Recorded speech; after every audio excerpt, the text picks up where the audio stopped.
Lexus of Wesley Chapel has given us the 2024 Lexus GX 550 Premium in atomic silver over black interior. This is all new for the year. The third generation, 48 horsepower more out of the twin turbo variant, 150 pound-feet of torque more, no more V8. It's longer, wider, taller, better clearance. I'm Anthony from Hawkeye Rides, and I'm going to go over the pros and cons, the problem that I have, and comparable rivals for the refresh. Starting up front, triple beam LED headlights, daytime runnings that configure into the more boxy structure in the enlarged grille. The lower is going to get the matte black front parking sensors, and the 360-degree reverse camera will be optioned on the Premium Plus.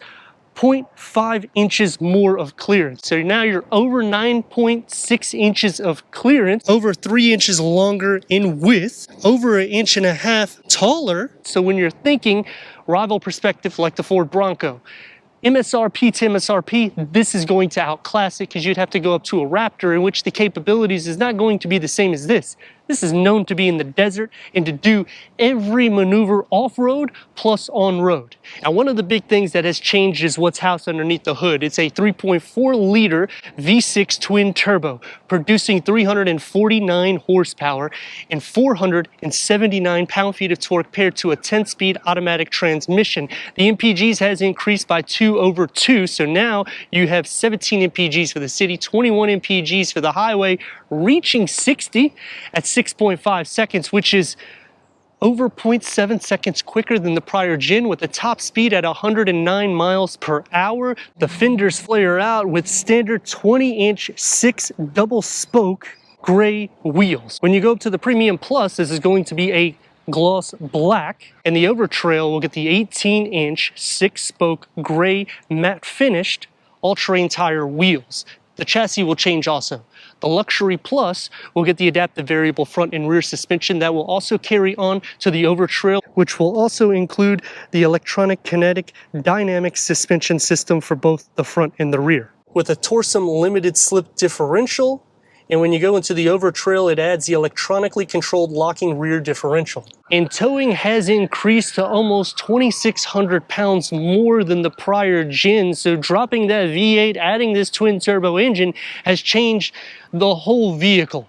Now you're at 9,600 pounds max tow, which is almost the same towing capabilities as the Jeep Wagoneer. But this is going to be able to conquer everything on an off-road pavement. For the Ford Bronco, this is going to beat it. For the Land Rover Defender, the same thing. So now you're seeing what kind of value you're getting optioning the new GX. Comparing it to the Toyota Land Cruiser, max towing is at 6,000 pounds. Plus you're going to lose 20-ish horsepower when you're comparing it to this. Standard LED taillights with the light bar. The lower is going to be a little bit more set up with the reverse sensors, and because this is a twin turbo V6, I kind of wish it had some exhausts that were exposed so it would look a little bit more aggressive in the rear. I like the retro styling. The box structure paying heritage to the original, almost 5 inches longer than the prior gen, almost 3 inches longer in wheelbase for the third generation GX. For quick access to the tailgate, push the button here, and now you can throw in all of your goodies if you're tall like me. Otherwise, power liftgate going into 10.3 cubic feet of storage. So we're going to lose just a touch of storage at the beginning, and it does sit up a little bit underneath the floor. It's going to have your toolkit for the spare tire that's tucked underneath. Interior lights are LED. You get a little spotlight here with a home plug, split fold, the third row at a 50-50 split. It's going to increase cargo to 40.2 cubic feet. Now you will have to go inside to get the max cargo of 76.9 cubic feet, which is over 12 cubic feet more storage than the prior gen.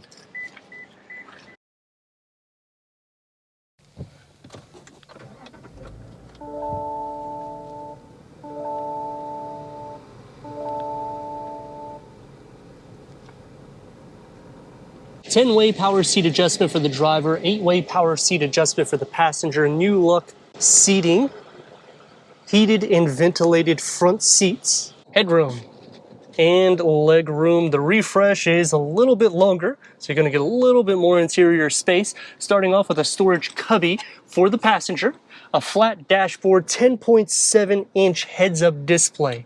10 speakers is going to be standard. You can option the 21 speakers. Mark Levinston auto-dimming rear view mirror with a moon roof, and a 14-inch information display with wireless Apple CarPlay, wireless Android Auto, Sirius XM AM FM, streaming Bluetooth audio. You do have the off-road page. Put it into reverse and we got a reverse camera. You can expand it out and you can put the lines, so it makes it easier lining it up for the tow. The 360 starts on the Premium Plus, dual climate control settings, and you still have physical buttons for the climate control to turn on and off your sound system. And I like how it still looks retro inside, even though it's a little bit more digital, because this looks in the dashboard instead of coming out of the dashboard. On this side, we're going to have a 12.3 digital gauge cluster that can go through an array of information for the driver, and you can change out all of the sides. So you get different driving information, you get the pinch and roll, and you can do the same thing on the other side, including the turn-by-turn navigation. A wireless charging pad will start on the Premium Plus. Slide this down for a 12 volt, and you got 2 USB ports, driving mode select. Now when we slide this around, you're going to see the sport mode, normal, eco. I'm going to leave it in sport mode. You have the new look here, and the key fob for the new GX. Slide that open so you can see the cup holders, another area for a cell phone, 4 low and 4 high. Open this up, and it's a deep storage pocket. Actually goes inwards just a little bit too. And it's going to be soft to touch. There isn't any pass-through, and the steering wheel is leather wrap, multi-function, adaptive cruise control, lane keep assist, paddle shifts, and the door panels and the dash configured together, keeping that retro style with the way the air vent is shaped going inwards. And it's going to be soft to touch right here. One touch up and down for the windows, and a large grab handle that you could put another large cell phone.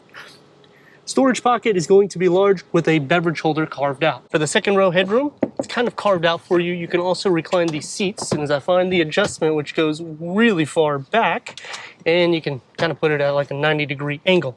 Leg space, the Premium Plus, you can add the captain seats for the second row with heated second row seats. And the door is going to have the same materials that's found in the front. One touch up and down for the windows, and this is a good area. Even though it's just a grab handle, you can still put a smaller cell phone. It's going to be a little bit soft to touch with a smaller storage pocket in the bottom.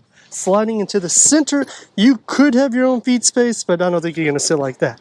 The rails are not pushed up enough, so you're going to be sharing some feet space, but in shoulder space has been taken care of though, and headroom is actually going to be a little bit better sitting into the center. To go into the back, lift this, it's going to fold up, and you have quite a bit of space for somebody tall like me. However, because we folded the seats down, this stows downwards. You have to pull it out in order to fit 2 more occupants in the back. With USB ports on both sides, cup holders, and a little storage tray, large windows, air vents in the ceiling, and headroom, it's actually not too bad. As for leg space, if the seat is up at a 90-degree angle, and otherwise, it's going to be a little bit more tight. Nothing in between for armrest. And your legs will sit up quite high because of the way the design is. So it's really for a quick drive in the back, but it's still doable for 2 adults at 6'3". The 3rd generation GX.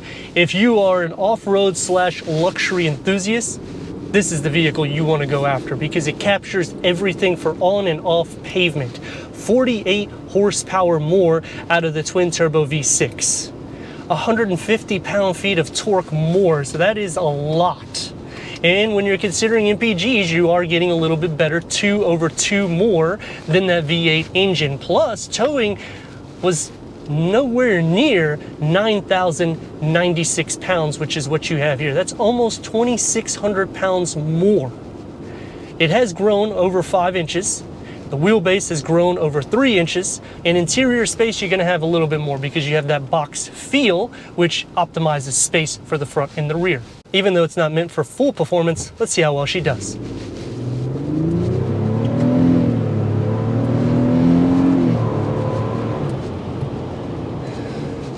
The engagement is fun. I mean, that engine has a nice exhaust note that filters in. I actually like it a little bit better than the V8. Dynamics is not going to be its strong suit, but the fact that you're getting full round luxury. The interior, they did a good job with making soft materials everywhere. The suspension is not going to be as butter smooth as most, but you're not expecting that when you got clearance nearly 10 inches, and that's going to be on all trims. It's going to take me to some pros and cons, starting off with the pros on the new GX. The interface, the way they have put this 14-inch display, it looks a lot more seamless because it is pretty much in the dash, so it's not an eyesore. I actually like this a lot better, and there's not gloss black everywhere. They have made it where you're not going to have fingerprints all over the place. Plus, you still have physical buttons for the climate control to turn on and off the sound system. You do have to go up to the Premium Plus in order to get the wireless charging pad. You can option the 21 speaker upgrade in all trims, which kind of wish you can do some other configurations in the interior. The captain seat configuration, I don't know if I would do it, because the con is the back seat or third row is more of a jumper seat. So you saw the way I sit. My legs or knees are kind of really in the air. There's no support. So for a drive over 30 minutes, it's going to be a little bit tough.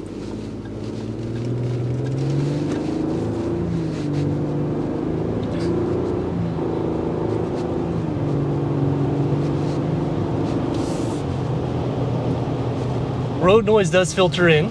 You're going to hear a pretty decent amount of it, so it's not as sealed up as some of the new Lexus variants. But when you're thinking of box on wheels, they didn't sacrifice on the aesthetics on the exterior, so I'm going to expect to hear some of that road noise filter in. Some cons to the vehicle is they still haven't implemented a lot of storage cubbies throughout, and considering this is still a family vehicle and you will be doing some off-road capabilities, I would like to see at least a pass-through or maybe some hidden pockets in the front, because maybe you're going to be using some maps for the trails. You don't really have a lot of areas except for a long sleeve in the front door pocket. It starts getting a little bit more less with the storage as it goes into the back. And even in the center, they could have cleaned up the configuration. I like that there's not a lot of buttons everywhere, so it's a little bit more seamless. And another con for me will be in the second row. On the sides, you actually sit higher up than you do in the center, which I hate to say makes it a little bit more comfortable sitting into the center, even though the sides have a little bit more for the butt area. Green light, let's rock and roll.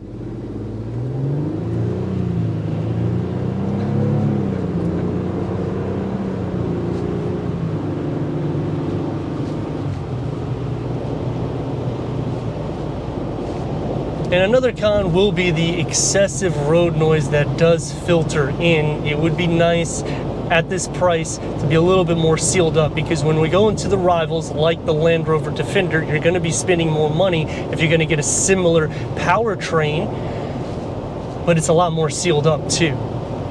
You're going to lose capabilities, so this is going to outperform pretty much everybody in its class. I wish it had more power seat adjustment and maybe massage seats, because once we go into the Overtrail edition, it starts getting a little bit higher in price. The big problem that I have with the new GX is just like the prior, you only get one powertrain, which can be good. The only thing that really changes is the dynamics or the chassis.